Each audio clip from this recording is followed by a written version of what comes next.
नमस्कार। The UPSC study official के Arjun batch के तीसरी वीडियो में आपका स्वागत है। हम लोग इस वीडियो के तहत वो टॉपिक कर रहे हैं जिन टॉपिक से पेपर में प्रश्न बनाए जाते हैं। तो देखिए, दो चीज़ें हो सकती हैं, या तो आप पीवाईक्यू प्रिपेयर कर लीजिए या टॉपिक प्रिपेयर कर लीजिए। तो देखिए, आपका टॉपिक मैं प्रिपेयर करा दे रहा हूँ, पीवाईक्यू आप एक बार खुद से पढ़ जाइए।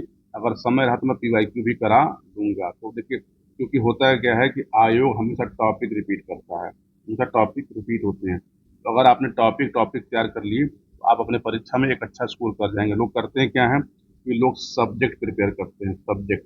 लेकिन सब्जेक्ट प्रिपेयर करेंगे तो आप कोई पीटी पास नहीं होंगे। इसलिए आपको हर सब्जेक्ट के जो इम्पोर्टेंट टॉपिक है आपको टॉपिक प्रिपेयर करना चाहिए। हम लोग इस समय एग्रीकल्चर के तहत अब तक 2 लेक्चर कर चुके हैं अर्जुन सीरीज में, जो अपलोड भी हो चुके हैं। और ये हमारा जो है लेक्चर नंबर 3, जिसका आपको एपिसोड नंबर अब 3 कह सकते हैं। इसमें हमारा एक इम्पोर्टेंट टॉपिक कौन सा है, तो वो है मृदा, सॉयल। देखिए, सॉयल जो है वो आपका टॉपिक एग्रीकल्चर में भी आता है, ज्योग्राफी में भी आता है और बायो में भी आता है, इसलिए एक इम्पॉर्टेंट टॉपिक है। तो देखिए, पहले इसको समझ लीजिए कि मृदा है क्या। देखिए, मृदा क्या है कि लैटिन भाषा का एक शब्द है, उसका नाम है सोलम। क्या नाम है? सोलम। सोलम शब्द से बना हुआ है क्या? सॉयल।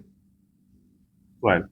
ठीक। तो ये ध्यान रखिएगा कि सोलम एक लैटिन वर्ड है, उससे बना हुआ है सॉयल, जिसका अर्थ होता है फर्श। क्या होता है इसका अर्थ? होता है फर्श। ठीक।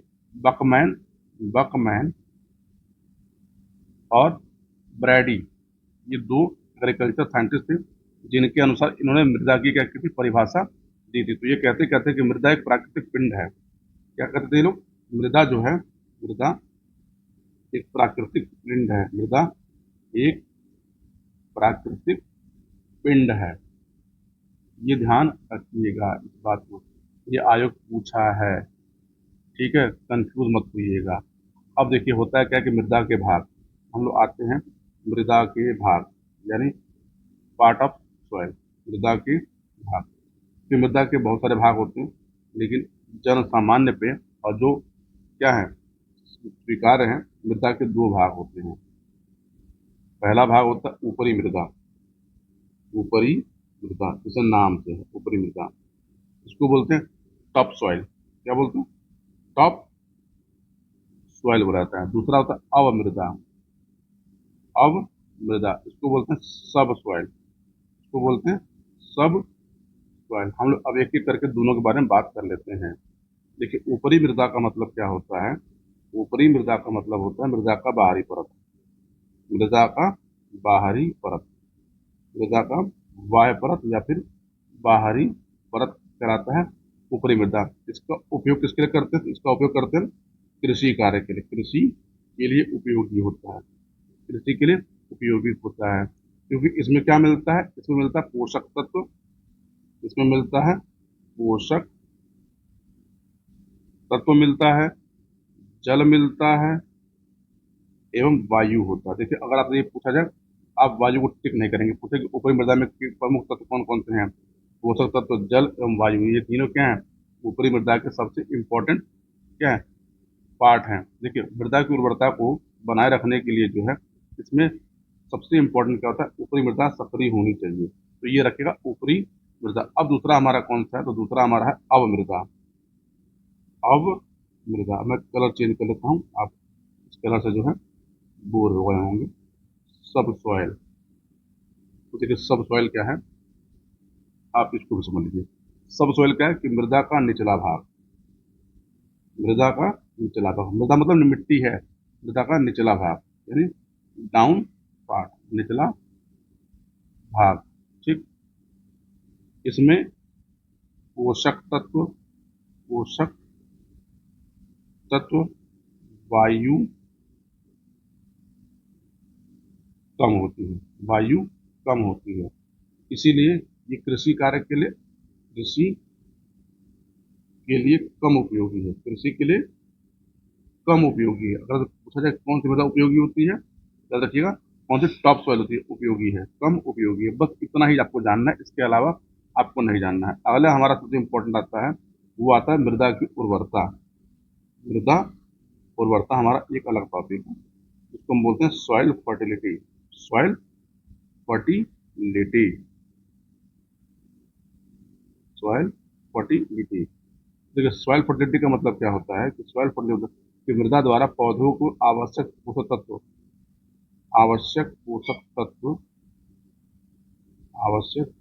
तत्व प्राप्त कराना, तत्व आवश्यक पोषक तत्व पौधों को प्राप्त करवाना। ठीक है, प्राप्त कब करवाएंगे, जब होगा तब, अगर नहीं हो तो कराएंगे ही नहीं। प्राप्त कराना, इसको उसको बोलते हैं सॉइल फर्टिलिटी, ये ध्यान रखिएगा। फिर हमारा एक टर्म आता है सॉइल वाटर, मृदा जल, मृदा जल, सॉइल वाटर। ठीक, सॉइल वाटर। ठीक है, सॉइल वाटर जो होता है वो मेनली दो प्रकार के जल होते हैं, हालांकि तीन प्रकार कहीं पे लिखा जाता है। तो देखिए, एक होता है वो हमारा, एक होता है कोशिका जल, कोशिका जल। दूसरा हमारा प्रमुख प्रकार होता है जिसको बोलते हैं आर्द्रता ग्राही जल, आर्द्रता ग्राही जल। और तीसरा हमारा इंपॉर्टेंट होता है उसको बोलते हैं गुरुत्वाकर्षण जल, गुरुत्वाकर्षण जल, ग्रेविटेशनल वाटर। देखिए, इसमें से जो कोशिका जल है, ये वाला जो जल है, यही जल क्या होता है, पौधों के काम आता है। यानी पौधों के काम कौन सा आता है, तो कोशिका जल पौधों के काम आता है, ये काम आता है। याद रखिएगा कि आर्द्रताग्राही जल, गुरुत्वाकर्षण जल, ये पौधों के लिए उपलब्ध नहीं होता, और ये उनके काम आता भी नहीं है। अगर आपसे पूछा जाए कि पौधों के लिए सबसे उपयुक्त जल कौन सा होता है, तो आपका आंसर होगा कोशिका जल होता है। इसको ध्यान रखिएगा। अब हमारा एक और इम्पोर्टेंट टॉपिक होता है अम्लीय मृदा, अम्लीय मृदा, अम्लीय मृदा। तो देखिए, जिस मृदा का पीएच वैल्यू क्या हो, 7 से कम हो, 7 से कम हो, उसको हम बोलते हैं अम्लीय मृदा। 7 से कम हो तो क्या कहलाएगी, वो कहलाएगी अम्लीय मृदा। इसको कहेंगे हम एसिडिक सॉइल बोलेंगे, एसिडिक सॉइल बोलेंगे, अम्लीय मृदा कहते हैं। ठीक, देखिए व्यवहारिक रूप से, देखिए ये तो थ्योरी है, ये थ्योरी है, लेकिन जिस मृदा का पीएच वैल्यू 5.5 से कम होता है, 5.5 से कम होता है, वो भी क्या होती है, अम्लीय मृदा है, और इसका उपयोग हम कृषि कार्यों के लिए नहीं करते हैं। ठीक है, तो ये ध्यान रखिएगा। अब देखिए, मृदा की अम्लीयता को यानी सॉइलिटी को दूर करने के लिए इसमें हम चूना या चूना उत्पाद, चूना या चूना उत्पाद का उपयोग किया जाता है। ठीक, जिससे क्या उसकी अम्लीयता दूर हो जाए, इस बात को ध्यान रखिएगा। अब दूसरी हमारी मृदा कौन सी है, वो है लवणीय मृदा। मृदा कौन सी, लवणीय मृदा, जिसको हम बोलते हैं सेलाइन सॉइल, सेलाइन सॉइल। देखिए लवणीय मृदा क्या है, तो लवणीय मृदा क्या है, इसको ध्यान रखिएगा। इसकी जो पीएच वैल्यू होती है वो 8.5 से कम हो, 8.5 से कम हो, तो उसको क्या बोलेंगे, उसको बोलेंगे हम लवणीय मृदा बोलते हैं। और लवणीयता कारण क्या है, तो देखिए लवणीयता का मेन जो कारण होता है वो होता है सोडियम, सोडियम, कैल्शियम, मैग्नीशियम, या फिर इन्हीं के क्लोराइड, क्लोराइड अगर किसी मिट्टी में ये मिल जाते हैं, उसकी पीएच वैल्यू को 8.5 के आसपास पहुंचा देते हैं, और उससे मृदा क्या होती है, लवणी हो जाती है। ठीक है, इसको भी आप याद रखिएगा। अब इसके बाद एक मृदा हमारी आती है, उसको बोलते हैं क्षारीय मृदा, क्षारीय मृदा, क्षारीय मृदा, जिसको हम बोलते हैं एल्कालाइन सॉइल, एल्कालाइन सॉइल। क्षारीय मृदा से तात्पर्य क्या है कि आप ये समझिए कि जिसकी पीएच वैल्यू 8.5 से 10 के बीच होती है, उसको हम बोलते हैं क्षारीय मृदा, उसको हम बोलते हैं क्षारीय मृदा। ठीक, और इसमें से क्या है कि ये इसमें विद्युत चालकता पाई जाती है, क्या पाई जाती है, विद्युत चालकता पाई जाती है। भारत में लगभग 71 लाख हेक्टेयर पे इसका क्या है, विस्तार है, और सबसे अधिक कहाँ पर है, तो यूपी में पाया जाता है। ये फैक्ट याद रखिएगा। अब मैं इसको आपको इन तीनों को मैं आपको एक बार रिवाइज करा दे रहा हूँ। देखिए ये है हमारा पीएच स्केल है। हम जानते हैं पीएच स्केल में क्या होता है, 1 से लेकर 14 तक के नंबर होते हैं। ठीक है, तो यहाँ पे हम नंबर 7 रखते हैं, यहाँ पर नंबर हम रखते हैं 0 और यहाँ पर रख सकते हैं नंबर 14। अब देखिए हम मृदा को कैसे कैसे डिवाइड करेंगे। देखिए जब पीएच वैल्यू 7 से कम, तो यहाँ पे कौन सी 7 से कम, यानी इस तरफ जो आएगी उसको हम बोलेंगे एसिडिक सॉइल, यानी अम्लीय मृदा। आप इस फिगर को बना लेंगे, आपको एकदम ये चीजें याद हो जाएंगी, इसको ध्यान रखिएगा। अब आता है हमारा दूसरा कौन सा, सेलाइन सॉइल, लवणीय मृदा। यानी ये क्या होगा, तो ये 8.5 से कम होगा। यानी अगर हम यहाँ पे नंबर 8.5 ले लेते हैं, 8.5 ले लेते हैं, यानी 7 से लेकर 8.5 के बीच की जो मृदा होती है, इसको हम बोलते हैं लवणीय मृदा, सेलाइन मृदा, लवणीय मृदा। ठीक, तीसरा हमारा क्या है कि देखिए 8.5 से लेकर ठीक 10 के बीच की मृदा, ये वाली मृदा, इसको हम क्या बोलेंगे, इसको हम बोलेंगे क्षारीय मृदा। क्या बोलेंगे, क्षारीय मृदा। इसकी पीएच वैल्यू क्या है, इसकी पीएच वैल्यू जो हमारी है वो 8.5 से 10 के बीच में पाई जाती है। इसलिए इस स्केल को अगर आप याद रखेंगे तो आपको चीजें आराम से याद हो जाएंगी।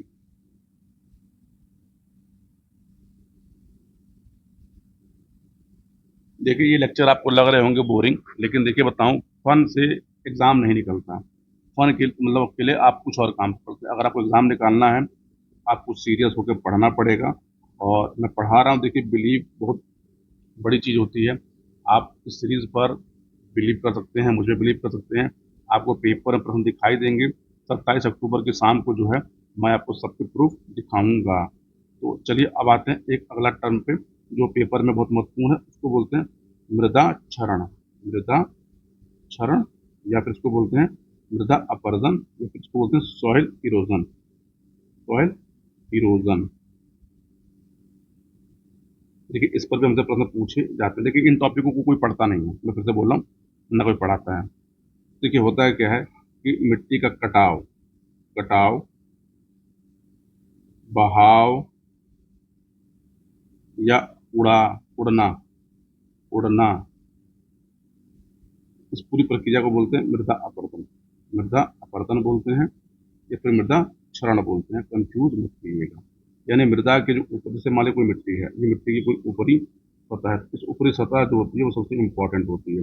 अगर इस सतह से मृदा मृदा क्या हो जाए, कट जाए, बह जाए या मृदा उड़ जाए, तो उसको हम बोलते हैं मृदा का क्षरण होना। क्योंकि मृदा के क्षरण में क्या होता है कि पोषक तत्व जो होते हैं मिट्टी के, पोषक तत्व नष्ट हो जाते हैं। पोषक तत्व जब नष्ट हो जाएंगे तो मृदा की क्या होती है, उपयोगिता कम हो जाती है। इससे क्या होता है कि मृदा धीरे धीरे क्या होती है, वो कम फर्टाइल हो जाती है। अब देखिए होता है क्या है कि मृदा क्षरण के क्या क्या कारण होता है। क्योंकि मृदा क्षरण का एक दो कारण है, सबसे बड़ा क्या है, देखिए मृदा क्षरण के कारण, मृदा क्षरण के कारण या मृदा अपरदन के कारण। तो देखिए कारणों में से कई कारण होते हैं।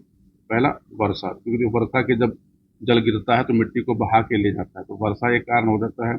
दूसरा भूमि का ढाल, भूमि का ढाल, क्योंकि भूमि का अगर ढाल होगा तो पानी अगर ऊपर से नीचे बहेगा, क्योंकि अगर मिट्टी को बहाकर वो ले जाएगा। दूसरा क्या होता है, वनस्पतियाँ, वनस्पतियाँ भी क्या करती हैं, मृदा क्षरण को करती हैं। आपको लग रहा होगा कि बचाती हैं, लेकिन करती भी हैं, याद रखिएगा।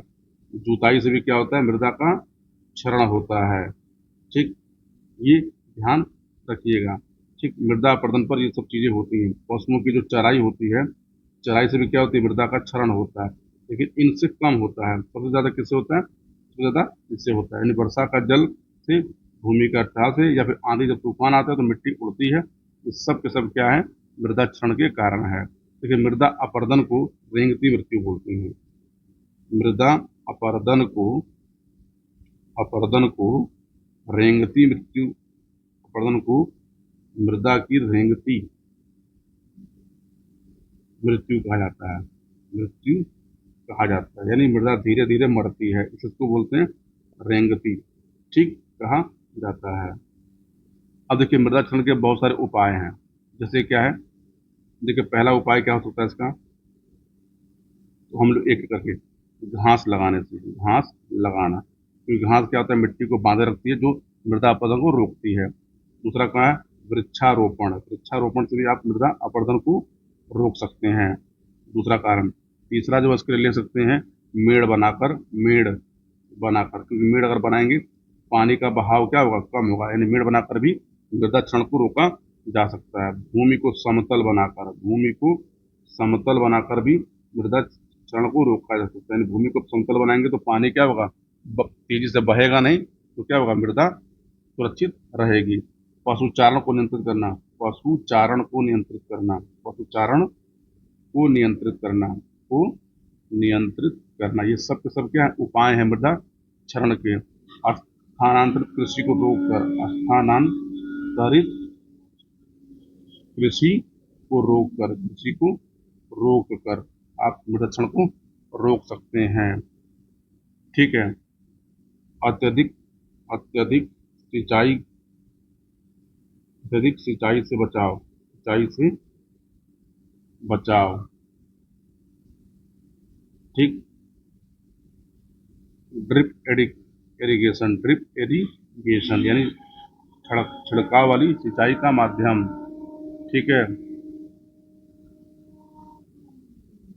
भूमि को परती छोड़कर, भूमि को परती छोड़कर भी क्या कह सकता है, मृदा क्षरण से बचाया जा सकता है। तो ये सब क्या है, उपाय हैं मृदा क्षरण को रोकने के लिए। एक इम्पोर्टेंट और लिख लीजिएगा, वो है फसल चक्र को अपनाकर, फसल चक्र को अपनाकर भी मृदा क्षरण को रोका जा सकता है। तो ये मृदा से महत्वपूर्ण चीजें थी। एक आपका टॉपिक और बचता है, इसको बोलते हैं भू परिष्करण। भू परिष्करण, भू परिष्करण को बोलते हैं अंग्रेजी में टीलेज। टीलेज, देखिए टीलेज क्या होता है कि फसल उत्पादन के लिए, फसल उत्पादन के लिए यंत्रों का उपयोग, यंत्रों का द्वारा उपयोग द्वारा भूमि को तैयार करना, भूमि को कृषि के लिए तैयार करना, कृषि के लिए